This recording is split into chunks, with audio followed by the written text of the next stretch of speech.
Inside the cold silence of her cell, Luna began writing again. The paper trembled under her hand, not from the chill of the concrete walls, but from the fear that she could no longer tell what was true. Each letter she wrote to Bill carried a fracture between confession and self-defense, between guilt and justification. The ink ran dark with memory, her words bleeding with the tone of a woman cornered by her own choices. "I never meant to hurt anyone," she had written at first, but later crossed it out. She replaced it with something more complex, more evasive. "Everything I did was because I loved you." That line became her obsession. She wrote it over and over, as if by repetition she could bend reality into forgiveness.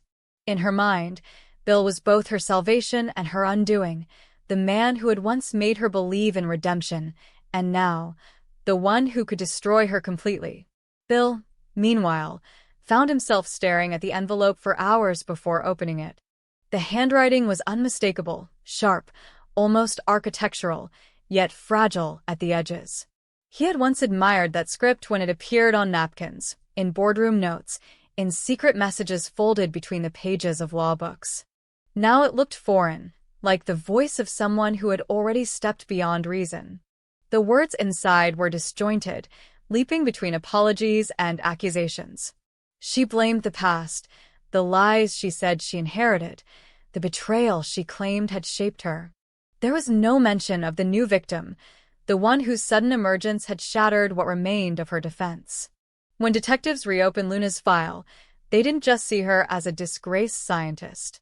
They saw the pattern, an elegant string of deceit woven into medical reports, paternity tests, and manipulated DNA sequences that had altered destinies. Her fraud had reached into places where bloodlines meant everything. The new case, a young woman who claimed to have lost her inheritance due to a falsified DNA result, forced the police to reconsider Luna not as a fallen genius, but as a calculating architect of identity theft. The new evidence linked her to a trail of altered genetic data, some leading back years, to clients whose children had been switched on paper, their futures rewritten in sterile laboratories that smelled of disinfectant and ambition. Bill read the case summary with a numbness that scared him. He knew her capacity for control, her obsession with perfection, and the way she had always believed that truth could be engineered. But to see it quantified in reports, numbers, strands, chains of code that had destroyed families, was unbearable. His first instinct was anger. He wanted to testify, to tell the court what she had confessed to him in fragments late at night, her breath trembling against his shoulder as she admitted to fixing the results for people who couldn't bear the truth. But then there was the other truth, the small life now dependent on both of them. The child who bore traces of her eyes, his silence, and the question of whether he was even truly the father. In prison, Luna's reality began to fold in on itself. She was haunted not by the crime itself, but by the uncertainty of what her motives had become. Was she protecting love, or protecting her illusion of control? Every letter to Bill became an act of manipulation dressed as remorse. She knew his weakness: empathy. He was a man who carried responsibility like a second skin, unable to turn away from those who suffered, even when they were the cause of their own pain. Her words exploited that. She wrote about their child, how the baby needed him, how her mistakes shouldn't destroy the chance for a family that could still exist if he only forgave her. Yet beneath the tenderness, there was venom. She accused him of abandoning her when the world turned against her, of letting her face the storm alone. It was her way of reclaiming power through guilt. Bill's nights grew longer. He would sit at his desk, the city stretching beneath his window like a map of sins. He remembered how Luna once spoke about DNA as destiny, the idea that identity could be rewritten if one only had the courage to defy biology. At the time, he had thought it was poetry. Now it felt prophetic. The prosecutor called him, asking for a statement. The trial would rely heavily on testimony from those closest to Luna, especially from him, the man she had deceived yet also loved. The thought of speaking against her made him sick. But not speaking would make him complicit in every life she had altered. The moral weight was unbearable. To testify meant betraying the mother of his child, ensuring she would never leave the walls that now defined her world. To protect her meant betraying the victims, people who had already lost their families because of her manipulation. Every night, he rehearsed both versions of himself, the witness and the father, the accuser and the protector. The mirror reflected both, and he no longer knew which face belonged to him. Meanwhile, the press began circling. They painted Luna as both monster and martyr, a brilliant woman undone by her own intellect, a tragic figure who had blurred the lines between science and obsession. In televised debates, analysts argued whether her crimes were acts of desperation or deliberate cruelty. The child's name leaked to the media, and soon Bill found himself stalked by reporters outside his home, their cameras like weapons aimed at his hesitation.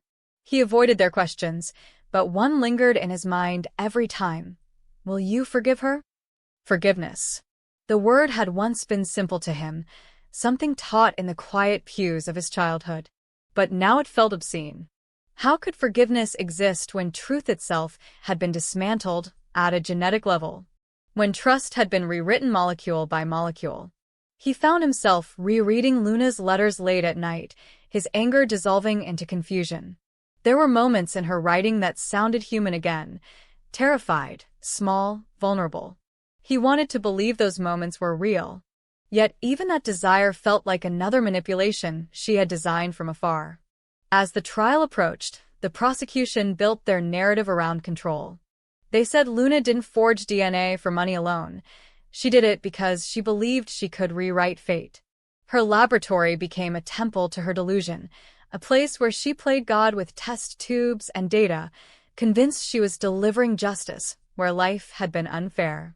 To some, she was a visionary gone mad. To others, a criminal without conscience. Bill sat in the back of the courtroom as they displayed photographs of the victims, families torn apart, children who no longer knew whose blood ran in their veins. Each face seemed to accuse him too. When Luna entered, she looked smaller than he remembered, but her eyes still carried that calculating light. For a brief moment, their gazes met. It was not love he saw, it was recognition. The silent understanding that they were bound together not by affection, but by the consequences of it. She smiled faintly, as if daring him to decide which version of her he would believe, the scientist or the sinner, the woman who had loved him or the one who had lied to him. On the day he was called to testify, the courtroom fell into a hush. Bill's voice trembled only once, when he was asked whether he believed Luna could change. The question was simple, but it cut through years of memory. He thought of her laughter before ambition consumed her, of the way she used to trace constellations on his arm and talk about fate as if it were a code waiting to be solved. He thought of their child, whose existence was now entangled in this moral labyrinth. I believe people can change, he said finally, his words heavy with grief. But the unspoken end of that sentence echoed in the room. Not her. Luna watched him, her expression unreadable. For the first time, she seemed to understand that her genius could not outwit the human heart. When the verdict was read, she didn't cry. She only asked for a final letter to be sent to him. In it, she wrote not of love or apology, but of fear. I am afraid, she admitted, that the truth is no longer something I can recognize. It was the purest thing she had ever written. After the sentencing, Bill stood outside the courthouse, reporters shouting questions that no longer mattered. He thought of the child waiting at home, unaware of the scandal, innocent of the sins that had created them. He realized that his duty was no longer to Luna, nor to vengeance, but to the fragile possibility that something good could still grow from the wreckage. He would not erase her from their child's life, but neither would he romanticize her ghost. Yet forgiveness remained elusive. In the quiet of his apartment, he sometimes heard her voice, soft, persuasive, rationalizing every wrong as an act of love. He knew those echoes would never leave him. In some ways, she had altered his DNA too, rewriting the part of him that once believed in simple truths. He understood now that love, like science, was dangerous when used to control rather than to heal. And so, he kept her final letter in a drawer unopened. He no longer needed her words to define the past. He had already chosen his truth, not the one written in genetic codes or courtroom records, but the one forged in the painful acceptance that loving someone does not mean saving them. In that understanding, he found the closest thing to peace he would ever have. The world eventually forgot her name. The news moved on, the headlines fading like bruises. But for Bill, the memory remained, a cautionary tale written not in ink or data, but in blood and silence. Somewhere in that silence, he found a strange comfort, that even the most damaged stories could end, if not in redemption, then at least in understanding. In the end, Luna's legacy was neither her crime nor her brilliance, but the lesson she left behind, that truth cannot be rewritten without consequence, and that love, when poisoned by control, becomes indistinguishable from destruction. And though Bill could never forgive her entirely, he learned to live with the truth she had forced upon him, that sometimes mercy is not about forgetting, but about choosing not to let pain define what remains. Bill's decision to testify had given him moral closure, but not peace. In the weeks after the verdict, the stillness of his home began to feel like a prison of its own. Every sound, the ticking clock, the faint hum of the city outside, seemed to echo Luna's absence. Yet beneath his exhaustion, something began to stir, a thought that refused to die, that perhaps he had made a mistake. When he dreamed, he saw her not as the woman who lied, but as the woman he had once promised to protect. Her last letter, the one he hadn't opened, now felt like a weight calling him back into the very world he had tried to escape. One night, against his better judgment, he unfolded it. The letter was short, written in the same sharp, trembling script. "They've found something. I'm not safe here. You were right about the tests. Someone changed them long before I did." It wasn't a confession. It was a warning. The possibility that Luna had not acted alone broke something open inside him. What if her fraud had been part of something larger, a system she tried to expose and failed? He began rereading the old case files, examining every lab document, every chain of custody. There were signatures that didn't match, timestamps that made no sense. Some data had been entered weeks before Luna ever had access to the samples. The deeper he went, the clearer it became. Luna might not have created the conspiracy. She might have stumbled into it. And someone had made sure she took the fall. Haunted by that realization, Bill could no longer remain a bystander. The decision came not as a flash of bravery, but as quiet inevitability. He was going to free her, not just from prison, but from the story the world had written about her. His legal expertise became his weapon. He started by contacting an old colleague in forensic law, pretending it was for a professional consultation. Under the guise of reviewing DNA tampering procedures, he gained access to restricted court evidence. What he discovered made his pulse quicken. Several DNA samples tied to Luna's victims had been replaced by identical sequences used in another ongoing investigation, one linked to a private biotech conglomerate accused of human genetic trials. It was no longer a moral debate. It was corruption. Still, saving her would require more than uncovering evidence. The system that condemned her would not easily undo itself. Bill began building a plan, not one born of recklessness, but of precision. He visited the prison twice under the pretense of arranging custody rights for their child. He needed to see how she was being guarded, how the facility's protocols worked. Each visit, Luna studied him carefully, her suspicion hidden behind a mask of weary calm. When he finally told her what he was doing, her reaction wasn't relief, it was fear. "They'll kill us both," she whispered. But for the first time, her words carried no manipulation. They were pure, instinctive terror. That was when he knew she was telling the truth. Weeks passed as he prepared. He bribed a low-level clerk for transfer records, manipulated a security software loophole he had once written about in a corporate law paper, and mapped the schedule of guards.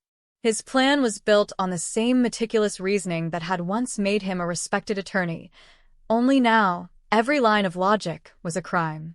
But guilt no longer mattered. Only redemption did. When the night came, rain poured like judgment over the city. Luna's prison transport was scheduled for a medical reassessment. one that Bill himself had arranged through falsified documents. The van would make a brief stop outside a diagnostic center. That was his moment. The operation unfolded with terrifying precision. A diverted power grid created a minute of blackout. In that minute, the van's door opened, and Luna disappeared into the storm. No one saw Bill guiding her through the alley, soaked, shaking, her prison uniform hidden under a nurse's coat. They didn't speak as they ran. There was no need. Words had long since failed them. Only survival remained. They took refuge in an abandoned apartment once used by one of Bill's clients. For the first time in months, they faced each other without glass or guards between them. Luna looked older, her brilliance dimmed but not extinguished. She told him everything. The genetic fraud had roots far deeper than her lab. She had been recruited by an agency that used her data to experiment on subjects under the guise of paternity testing. When she realized what they were doing, creating genetic templates for private cloning research, she tried to destroy the files. The agency framed her, planting falsified results to make it appear she had manipulated DNA for personal gain. When the new victim appeared before her sentencing, it had been their warning to stay silent. Bill felt the horror settle into him like poison. Every courtroom speech he had made about justice now seemed grotesque. He had helped convict the only person who had tried to stop a crime much larger than her own. But it was too late for regret. Now he had to protect her. He arranged false identities using contacts from his old investigative work, securing temporary passports under names that would not attract suspicion. Together, they fled the city at dawn. The horizon glowed faintly over the highway, a fragile promise that freedom was still possible. As they hid in a remote coastal town, their relationship transformed. They were no longer lovers, not even enemies, just two broken souls bound by shared guilt. At night, Luna worked obsessively, trying to reconstruct the data files she had once destroyed, hoping to expose the organization that had used her. Bill watched her in silence, torn between admiration and dread. The woman he had freed was still dangerous, not because she wanted power, but because she wanted truth. He began to realize that saving her might mean losing himself again.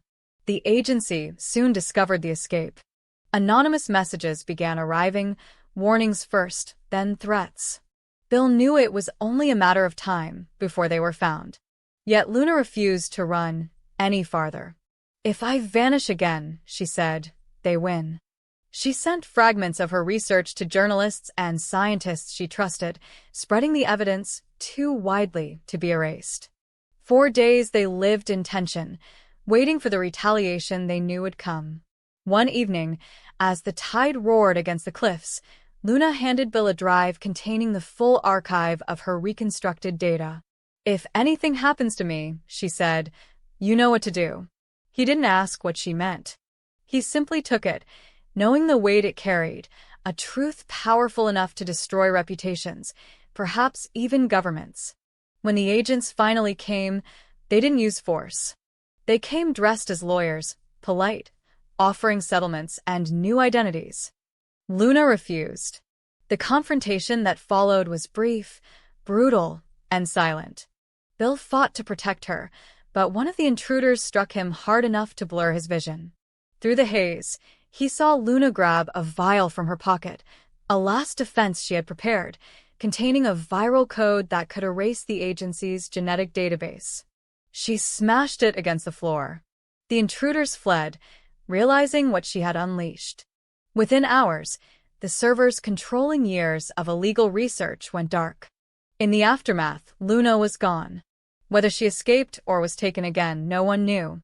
Bill returned to the city, now a man hunted by his own conscience and by those who had lost everything in the collapse. He kept the drive she gave him, but never released it.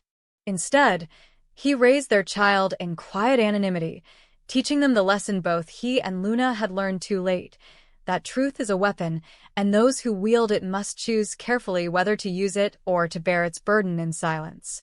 And sometimes, on nights when the rain fell like it did that evening of her escape, he imagined Luna somewhere far away, alive, rebuilding herself from the ruins, writing new letters that would never be sent.